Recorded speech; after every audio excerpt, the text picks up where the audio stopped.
Good morning sir. Good morning बैठो बच्चों। Thank you sir.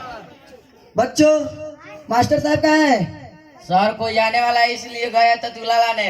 वाह क्या स्कूल है ततगुल्ला। ततगुला नहीं सर, रसगुल्ला। अच्छा बच्चों आप लोग शांत हो जाओ। मैं आप लोगों से कुछ सवाल पूछूंगा, उसका ठीक ठीक जवाब दो। बच्चों आप लोगों में होशियार कौन है?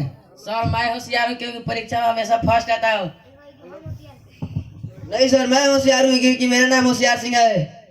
होशियार सिंह तुम बताओ अमेरिका कहाँ पर है? वो तो बाथरूम में छिपा बैठा है, इधर आया ही नहीं। अमेरिका सिंह यो सर तुम बड़े होकर क्या करोगे? शादी करूंगा।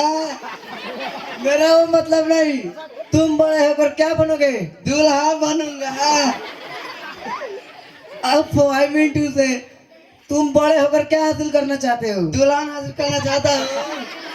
तुम्हारे मम्मी पापा तुमसे क्या चाहते हैं? हमारे पोता पोती चाहते हैं।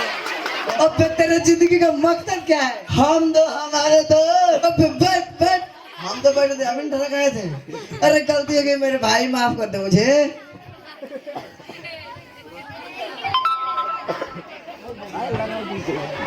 जी आप कौन? मैं इस स्कूल का मास्टर हूँ। क्या आप भी इस क्लास के टीचर? मैं हूँ। क्या पढ़ाया है इन्हें? इनका तो डिसिप्लिन बिल्कुल ही ठीक नहीं है। बच्चे हैं होते रहता है, मासूम है, नादान है, क्या कर सकते हैं। डलिया जी सर। पानी में रहने वाले पांच जीव का नाम बताओ। मैं